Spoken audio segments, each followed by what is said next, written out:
기도하고 말씀 생각하십니다. 하나님 아버지 감사합니다.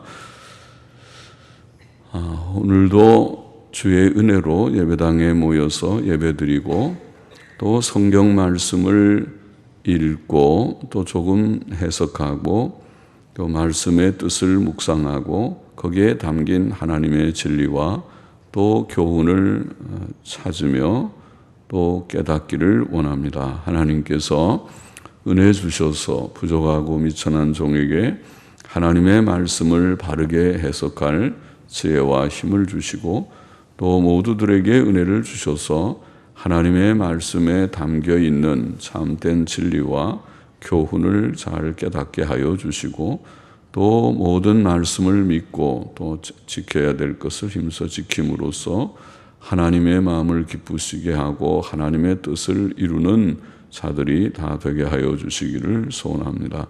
하나님의 영, 진리의 영께서 우리 가운데 계시오니 주께서 피 흘려 사신 백성들, 예수님 믿고 의롭다함을 얻은 자들의 속에 계시는 줄 아오니 주님 주께서 말씀을 깨닫게 하시고 바르게 해석게 하시고 또 바로 듣게 하시고 마음에 또 받게 하여 주시기를 원하옵고 감사하며 예수님의 이름으로 기도하옵나이다. 아멘. 아멘. 자, 요엘 3장.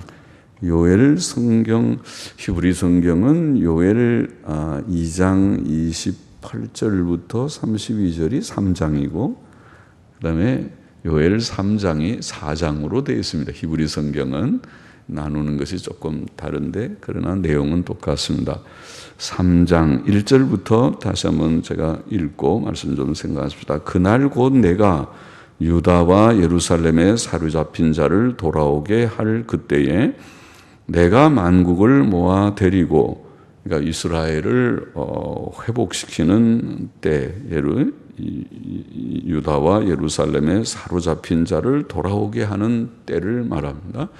그래서 유다의 멸망을 전제하면서 돌아오게 할 그때에 내가 만국을 모아 데리고 여호사밧 골짜기에 내려가서 내 백성 곧 내 기업된 이스라엘을 위하여 거기서 그들을 국문하리니, 국문은 신문한다는 말입니다. 잘 많이 쓰지 않는 말이죠. 국문하리니, 신문하리니 이는 그들이 이스라엘을 열국 중에 흩고 나의 땅을 나누었음이며 또 제비 뽑아 내 백성을 취하고 동남으로 기생을 바꾸며 동료로 술을 바꾸어 마셨습니다. 동남, 동료, 소년, 소녀라는 말이죠.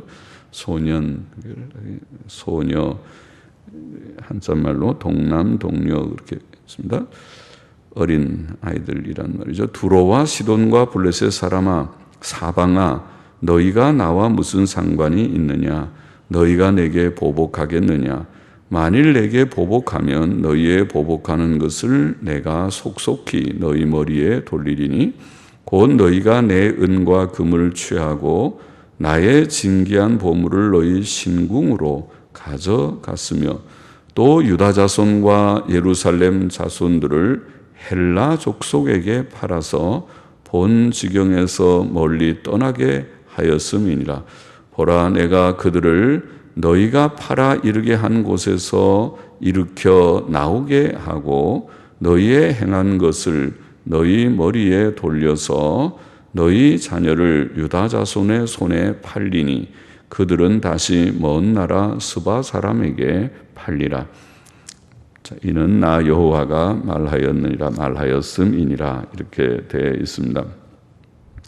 자, 하나님께서 마지막 날 세상 나라들을 심판하실 일에 대해서 예언하였습니다. 하나님께서는 세상 나라들을 심판하실 것입니다.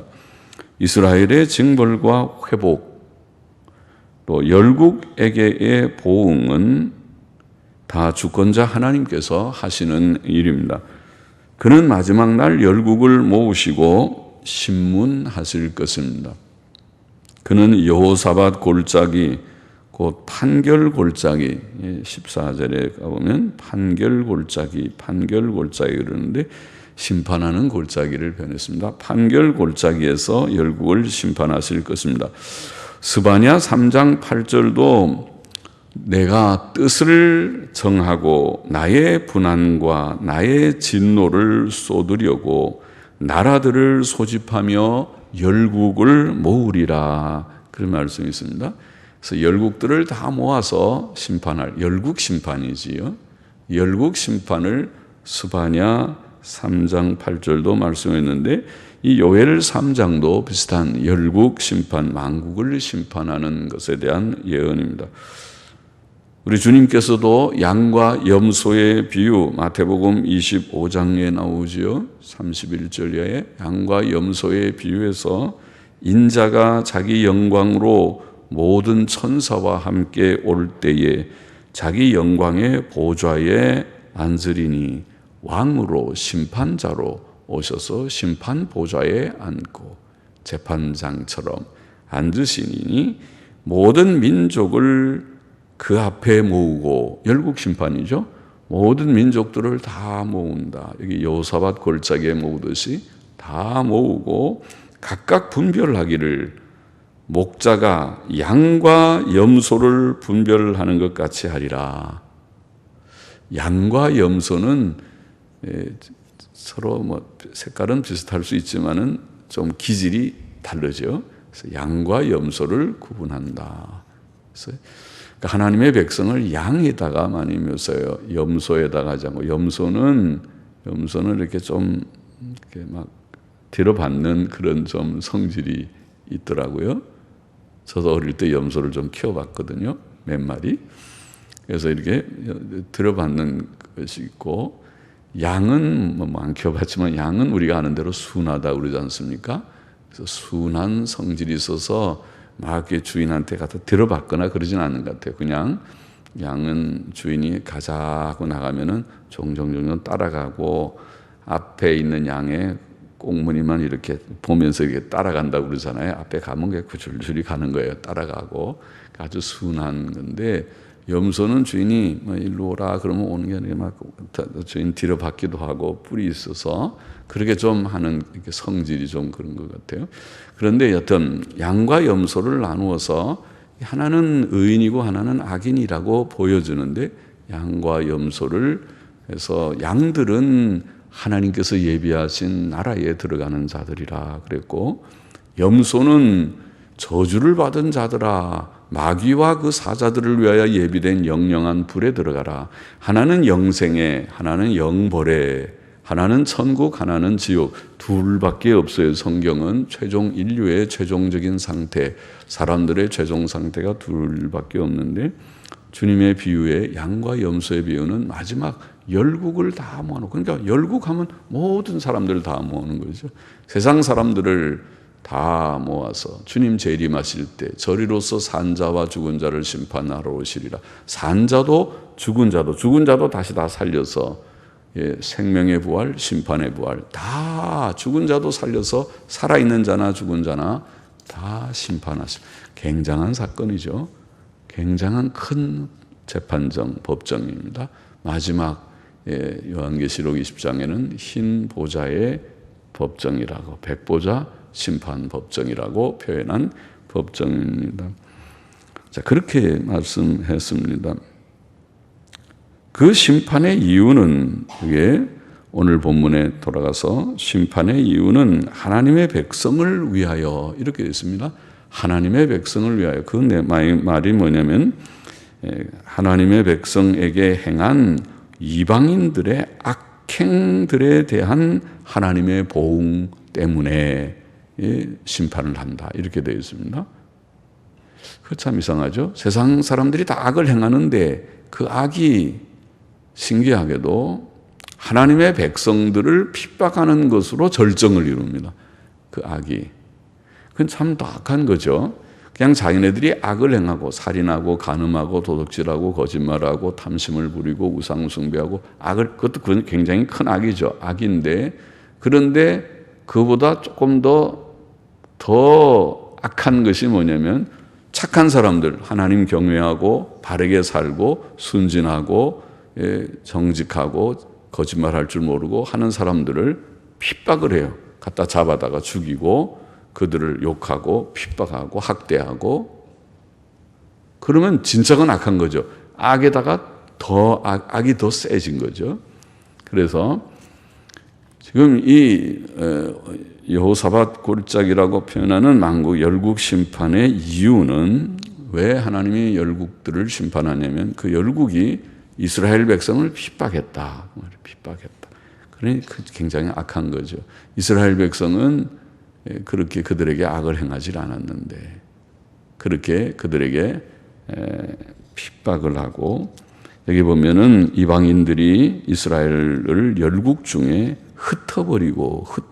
열국 중에 흩고 또 하나님의 구별하신 땅을 나누었고 그들이 함부로 침범해서 나누어 가지고 또 그들은 제비 뽑아 그 백성을 취하였고 사람이 무슨 물건입니까? 제비 뽑아서 내가 나누어 갖고 누구 갖고 그렇게 하고 또 여기 보면 소년으로 기생을 바꾸며 소년 하나 주고 예쁜 기생 한 명 받아오고 맞바꾸는 돈 대신에 인신매매를 그런 데 썼어요. 그러니까 얼마나 악해요.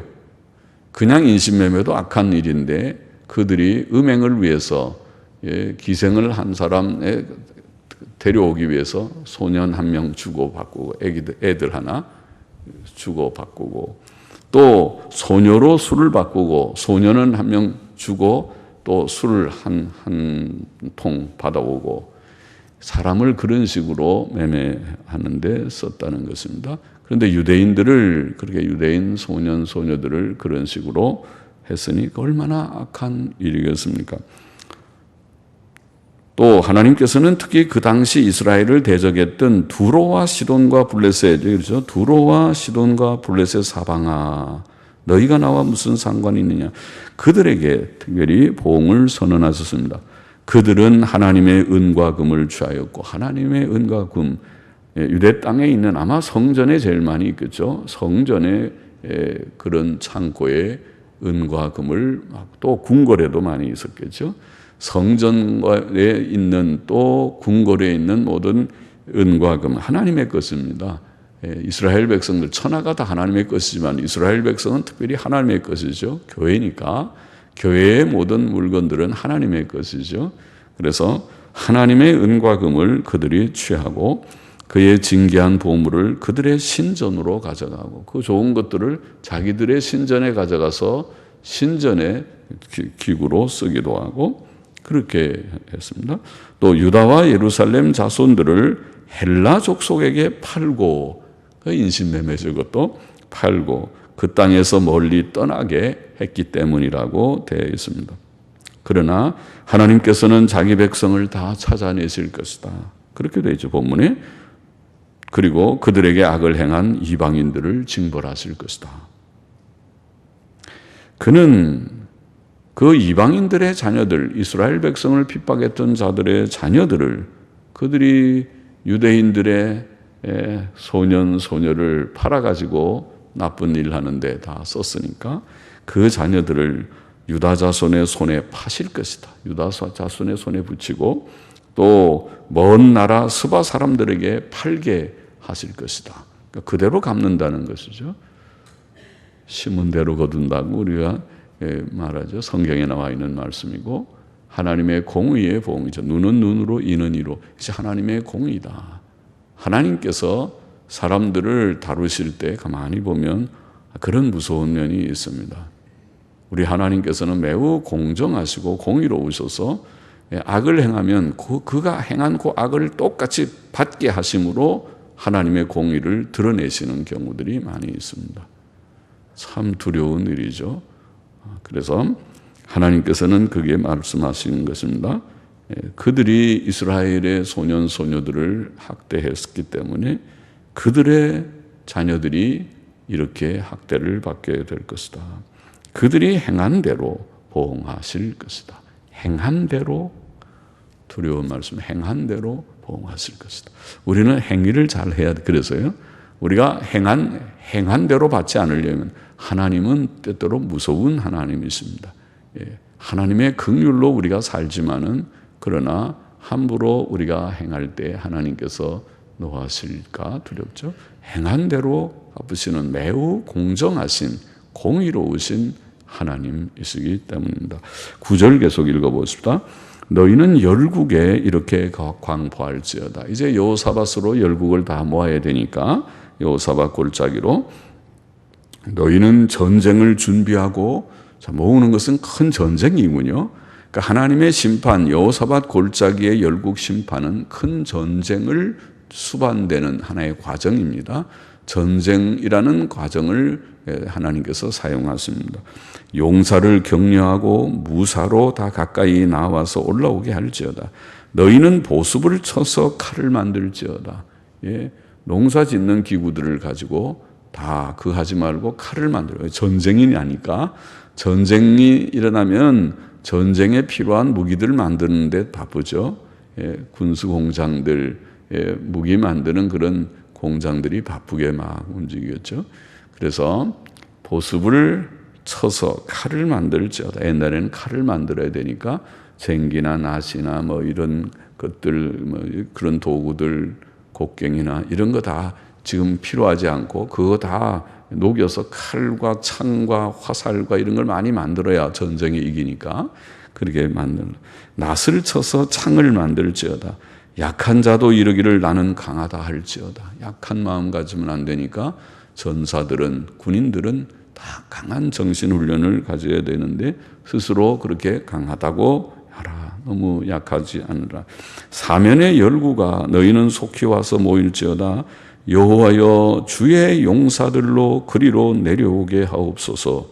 열국은 동하야. 동한다는 말은 감동을 동한다, 움직인다는 동자입니다.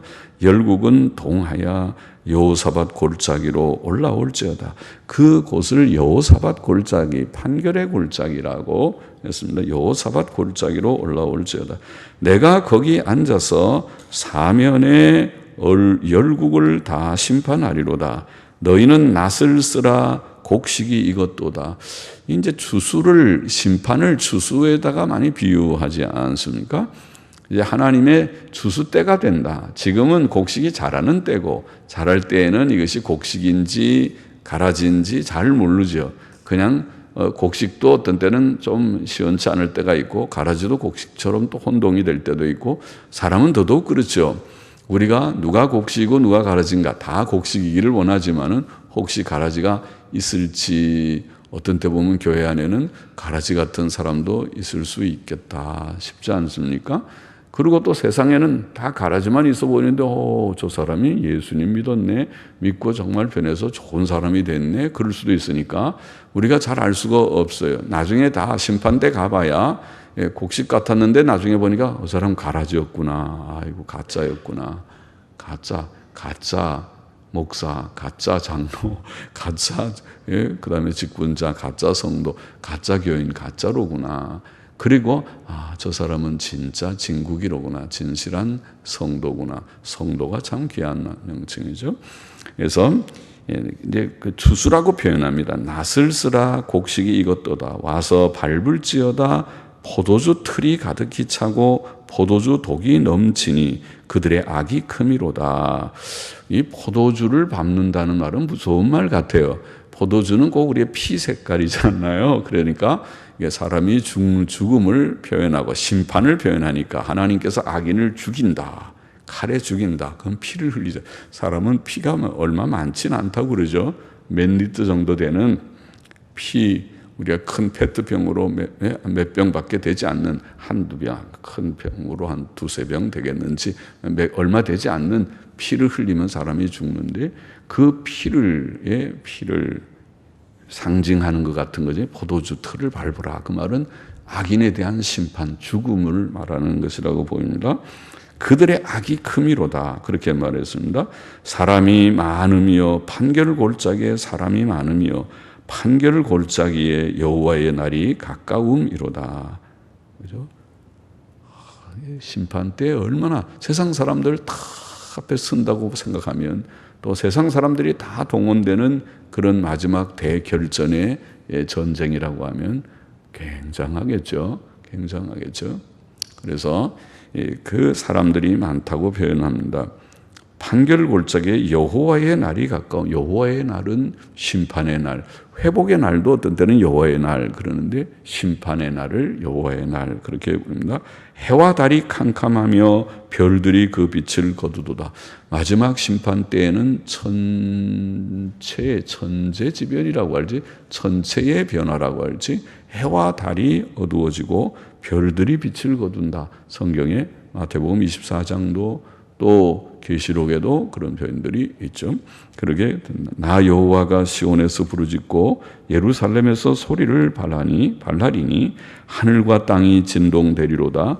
그러나 나 여호와는 내 백성의 피난처 이스라엘 자손의 산성이 되리로다. 감사한 말씀이죠. 하나님의 큰 심판을 선언하면서 끝에서 그러나 나 여호와는 내 백성의 피난처. 하나님의 백성에게는 안심이 있습니다. 하나님의 백성은 하나님께서 피난처가 되어주시고 산성이 되어주신다고 그렇게 말씀하셨습니다. 자, 나라들은 전쟁을 준비하고 병사들을 격려하며 무기를 만들고 전쟁하려고 여호사밧 골짜기로 모일 것이라고 표현되었습니다. 전쟁은 하나님의 심판의 한 방법과 과정이 될 것입니다. 심판의 방법이기도 하고 또 마지막 최종적인 심판을 위한 과정이기도 하다고 보입니다. 주께서는 그의 재림 직전에 큰 전쟁 등의 징조가 있을 것을 말씀하셨습니다.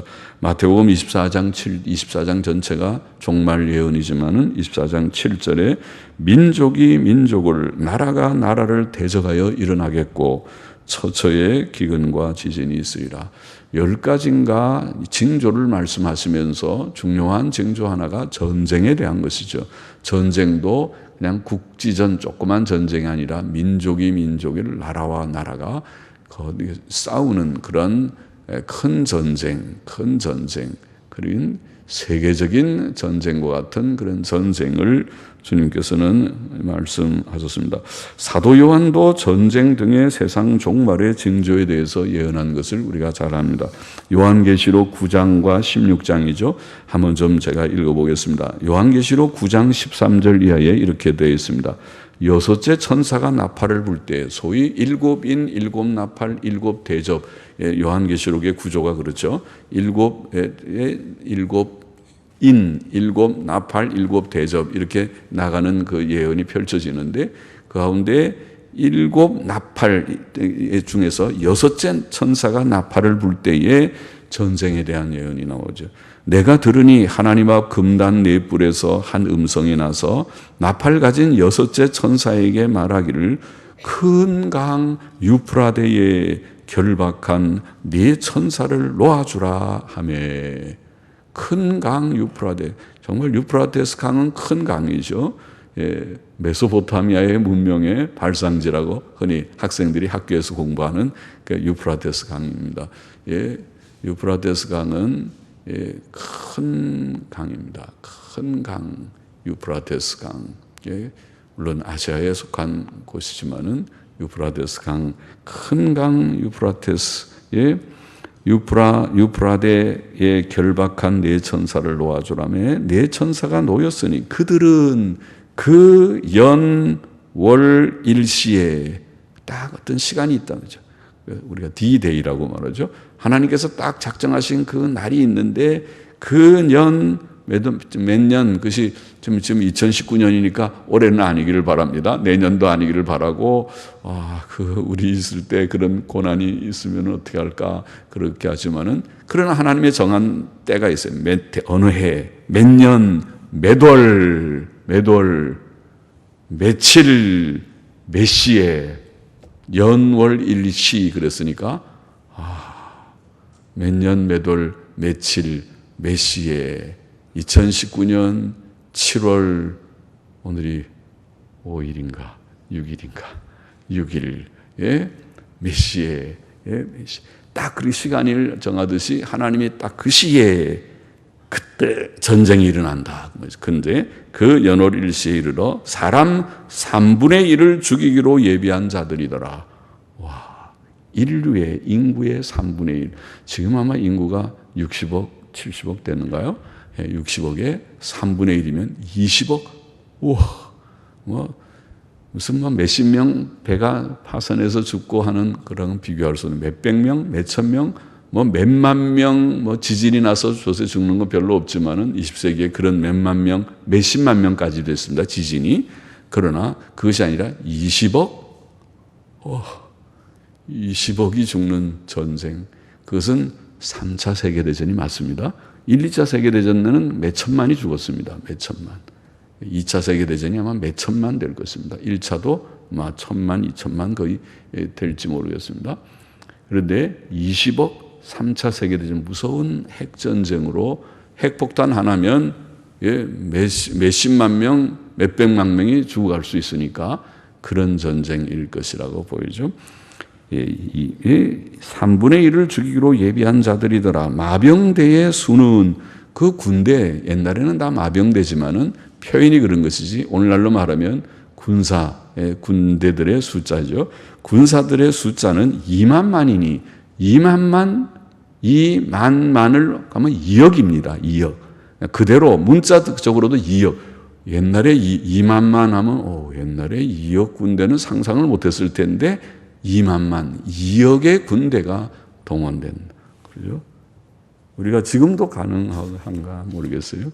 60억 인구의 난일 최종적인 전쟁이 중동에서 일어나면 불가능한 것도 아니죠. EU, 유럽연합과 미국이 만일 관여하고 더더욱이 중국하고 인도가 같이 하면 중국의 인구가 얼마나 돼요? 중국과 인도가 거기에 참여하면 전체 세계적으로 거기에 집결해서 대전쟁을 결전을 치룬다고 만일 할 것이면 2억의 군대가 가능할 수도 있겠죠.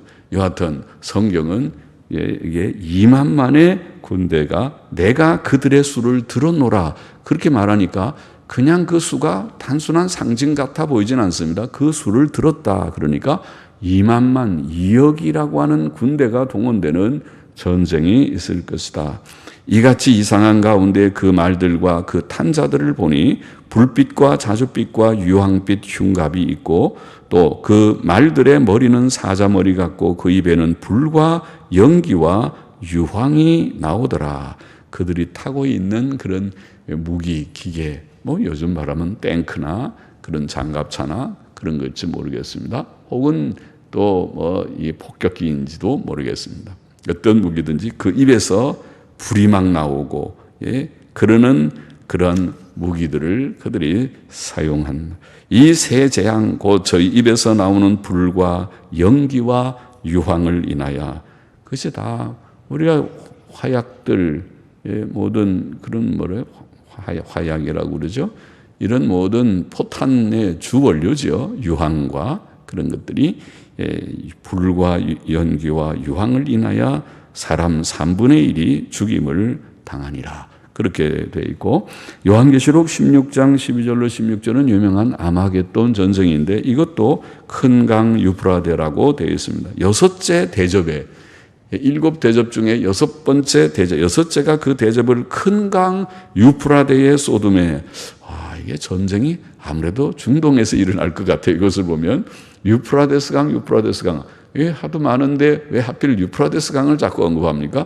큰 강 유프라데의 소돔에 강물이 말라서 동방에서 오는 왕들의 길이 예비되더라. 동방하면 중국이나 인도일터인데, 그죠? 거기서 동쪽은 다 중국, 인도잖아요. 그쪽에서 군대들이 왕들의 길이 예비되더라. 또 내가 보매 개구리 같은 새 더러운 영이 용의 입과 짐승의 입과 거짓 선지자의 입에서 나오니 용은 사탄이죠. 짐승은 적그리스도의 제국, 적그리스도의 국가, 독재 정권, 그것이 공산 정권이든지 이슬람 정권이든지 아마 공산 정권일 것 같은데 공산주의가 아직 없어지진 않았습니다. 러시아와 중국은 아직도 일당 독재, 공산당 일당 독재를 하고 있으니까요. 그 공산 정권이 다시 만일 원기 회복을 해서 세계 공산화를 위해서 의기투합하자 하고 러시아와 중국이 손잡는 난 온 세계는 또다시 한번 들썩일 것입니다. 전에는 힘이 없을 때도 노동자여 다 일어나라 하고 그렇게 공산당 선언을 했던 사람들인데, 그래서 그들이 폭력으로 세계를 적화하려고 했다가 실패했지만은, 실패와 같아 보이지만은, 그러나 아직 살아 있습니다. 아직 그것이 살아 있기 때문에 그 불씨가 다시 한번 일어나면 불가능한 일은 아닐 것이다. 저 그리스도의 왕의 국가가 세워질 수 있을 것이다. 그것이 짐승입니다. 짐승이고, 거짓 선지자는 짐승과 결탁된 거짓 교회입니다. 거짓 교회. 그것이 오늘날 우리가 생각할 때 WCC와 로마 천주교 RCC라고 영어로 표현하는데, RCC와 WCC가 어느 날 연합되면 그것은 거짓 선지자의 예언이 성취되는 때일 것이다. 그렇게 짐작만 합니다. 아직 잘 모르지만은 WCC는 거짓 교회의 협의체고, RCC는 옛날부터 그것은 배교적인 기독교 아닌 단체였기 때문에 RCC와 WCC가 손잡을 때는 거짓 교회가 형성이 될 것이고, 그리고 독재 정권, 공산 정권과 결탁하면 온 세계는 그런 흑암의 시대로 돌입하게 될 것이다 보이는데, 여하튼 그 설명보다 여기에 있는 예언은 전쟁의 예언이라는 것이죠. 저희는 귀신의 영이라 이적을 행하여 온 천하 임금들에게 가서, 이 거짓 교회는 은사주의적 교회입니다. 이적을 행하는 교회입니다. 그러니까 많은 사람들이 혹해서 그 말을 믿습니다. 그리고 그 전쟁을 위해서 온 천하 임금들을 모으더라. 보라, 내가 도적같이 오리니 누구든지 깨어 자기 옷을 지켜 벌거벗고 다니지 아니하며 자기의 부끄러움을 보이지 아니하는 자가 복이 있도다. 새 영이 히브리음으로 아마겟돈이라 하는 곳으로 왕들을 모으더라. 아마겟돈이라는 말의 그 문자적인 뜻은 무깃도 언덕이라는 말입니다. 무깃도 언덕은 여러분 구약의 역사에서 요시야 왕, 유다의 거의 마지막쯤에 요시야 왕이 전사했던 그런 곳이 무깃도 언덕입니다. 그것은 지도상에 보면은 기손강이 있는 그 갈멜산에서 기손강이 흘러내려오는 뾰족하게 우리 포항처럼 유대 지도에 보면 그 지중해 연화로 뾰족한 곳이 북쪽에 하나 있죠. 그것이 바로 무깃도 언덕의 부근입니다. 그 무깃도 언덕이라는 말입니다. 그럼 팔레스틴이라는 말이죠. 유대 땅에서 유프라 강에서 전쟁이 일어나고 그것이 유대 땅에서 결전이 일어나는 무깃도 언덕에서의 전쟁, 그것이 아마겟돈 전쟁이라는 전쟁입니다. 문자적으로는 그렇습니다. 보라, 그 전쟁 아마겟돈이라는 곳으로 왕들을 모으더라, 이렇게 되어 있는 것입니다. 세상 종말과 하나님의 마지막 대심판은 이와 같이 사람들의 악이 가득할 때 익은 곡식을 낫으로 거두듯이 포도주 틀을 밟듯이 큰 전쟁 등의 징조를 동반할 것이다. 또 천재지변과 함께 이루어질 것이다. 하늘과 해와 달이 어두워지고 별들이 어두워질 것이다. 그러나 이 두려운 때가 오지만은, 그러나 여호와께서는 그의 백성들의 피난처와 산성이 되실 것이다. 할렐루야, 감사합니다. 두렵고 떨리는 예언의 말씀들이 성경에 있지만은 여호와는 우리의 피난처와 산성이 되신다. 주님을 의지하고 주의 뜻대로 살다가 우리의 생명이 혹 끊어지는 때라도 영광의 천국에 들어가게 하소서. 우리가 그런 소망을 든든히 갖습니다. 17절 맞아 보십시다. 그런즉 너희는 나는 내 성산 시온에 거하는 너희 하나님 여호와인 줄 알 것이라. 예루살렘이 거룩하리니 다시는 이방 사람이 그 가운데로 통행하지 못하리로다.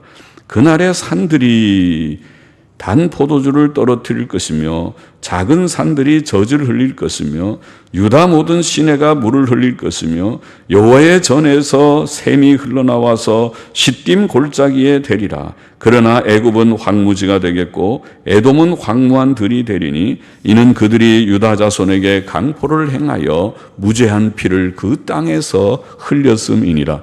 유다는 영원히 있겠고 예루살렘은 대대로 있으리라. 내가 전에는 그들의 피 흘림 당한 것을 갚아주지 아니하였거니와 이제는 갚아주리니 이는 나 여호와가 시온산에 시온에 거함이니라.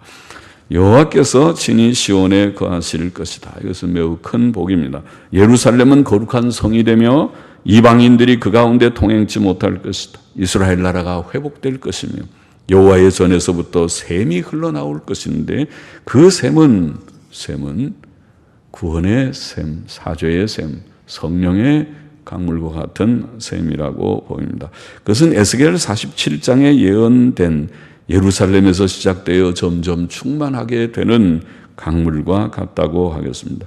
시딤 골짜기에 이른다는 시딤 골짜기는 모압 접경인데 하나님의 은혜가 이방 세계에 이방 나라에까지 미칠 것을 보입니다. 유다 자손에게 강포를 행하고 무제한 피를 흘렸던 이방 나라들은 황폐케 될 것이나 유다와 예루살렘은 영원히 있을 것이다. 그렇게 예언되어 있습니다. 하나님께서 이스라엘 백성의 피 흘림 당한 일들을 갚아주실 것이다. 왜냐하면 하나님께서 시온에 거하시기 때문이다. 그렇게 되어 있습니다. 자, 본장의 교훈은 무엇입니까? 두세 가지 생각. 첫째로 하나님께서는 마지막 날을 열국을 공의로 심판하실 것이다. 세상은 마지막 심판을 앞두고 있는데 그 마지막 심판 앞에 세계적인 전쟁이 일어나 세계가 불바다, 피바다와 같은 때가 한 번은 올 것이다. 그 심판의 이유는 특히 오늘 본문도 그렇지만은 요한계시록 13장 15절, 16장 6절, 17장 6절, 18장 20절, 19장 2절에 보면 무슨 말이 여러 곳에 보면 무슨 말이 있냐면 마지막 심판, 하나님께서 열국을 이렇게 일곱인, 일곱 나팔, 일곱 대접으로 재앙으로 심판하시는 그 목적, 이유를 말하기를 그들이 하나님의 백성의 피를 흘렸다 그랬어요. 옛날부터 그렇죠. 로마 제국 시대에도 성도들을 많이 핍박했어요. 또 천주교에도 많은 성도들을 핍박해서 죽였어요. 몇 천만 명 돼요. 그리고 현대에 와서는 공산주의가 믿는 사람들을 많이 죽였어요. 공산주의는 믿는 사람, 믿지 않는 사람 합쳐서 1억 명을 죽였어요. 그래요? 이상하죠. 악한 나라, 아까 제가 얘기했죠. 악한 나라가 우상 숭배하고 살인하고 간음하고 도둑질하고 다 악인데 그 중에 더 절정적인 악이 있는데 그 악은 순진한 하나님의 백성들. 그들은 그들에게 무슨 악을 행하지 않았음에도 불구하고 하나님 경외하고 도덕적으로 바로 살고 정직하게 살고 진실하게 살고 바로 살려고 착하게 살려고 하는 그들을 미워하고 죽이고 핍박하고. 이상하죠? 하나님께서는 그 악에 대해서 심판하실 것이다. 그렇게 되어 있습니다. 마지막 전쟁도 전쟁의 중요한 이유가 둘째로 하나님께서는 자기 백성에게는 피난처가 되실 것이다. 감사한 말씀 우리가 읽었죠. 그는 흩어진 백성을 모으시고 그들의 피난처와 산성이 되시고 이스라엘을 회복하셔서 그곳에 단 포도주가 맛있는 포도주가 흐르고 풍성한 우유가 넘치게 되는 그런 곳이 될 것이다. 우유 마시고 포도주스 마시고 또 밥 먹고 그러면은 건강하겠죠. 그러면 건강해요. 포도주스는 아주 좋은 음식이죠. 우유도 아주 좋은 사람이 가지고 있는 영양 있는 음식 중에 아마 제일 좋은 것이 우유하고 계란하고 그럴 것입니다.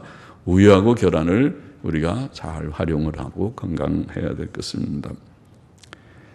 하나님께서 그들에게 피난처가 되고 산성이 되시고 그들을 회복시키고 좋은 것을 주실 것이다. 하나 더 우리가 교훈을 찾는다면 우리는 세상 종말의 징조들, 특히 배교와 핍박, 전쟁과 기근과 지진, 질병 등을 두려워할 것이 아니라 하나님 중심으로 살아야겠다. 그렇죠? 하나님이 우리의 피난처 산성이 되시는 것을 바로 깨닫고 하나님 경외하고 하나님 높이고 하나님 의지하고 하나님 사랑하고 이미 예수 믿는 우리들 속에 하나님의 영 성령님이 내주하시는 것을 가장 큰 특권으로 알고 감사하고 성령님을 우리가 근심시키지 말고 죄 지으면 근심하는 거예요.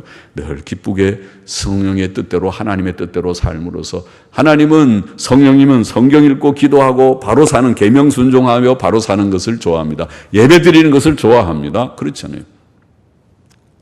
그러니까 예배 시간에 우리가 마음이 기쁘죠. 예배 드리면 성령님이 좋아하시니까 예배 드리면 편안하고 기뻐하고 예배 드릴 때 기쁨의 힘이 나는 것입니다. 그렇게 우리가 하나님 중심으로 말씀 중심으로 순종하면서 살아가야 되겠고 그럴 때에 우리에게 평안과 기쁨과 능력이 충만하게 될 것입니다. 같이 기도하십시다. 하나님 아버지, 세상은 마지막 대심판을 앞두고 또 마지막 큰 세계적 전쟁을 앞두고 있다는 것을 우리가 말씀에 근거해서 다시 한번 기억하고 그러나 하나님께서는 우리의 피난처가 되시는 것도 깨닫게 하신 것을 감사하고 이제 우리의 삶이 하나님 중심의 삶, 하나님을 영화롭게 하고 기쁘시게 하는 삶, 하나님의 계명을 즐거이 순종하는 경건하고 도덕적인 삶을 우리가 힘쓰게 하여 주시기를 원하고 예수님의 이름으로 기도하옵나이다.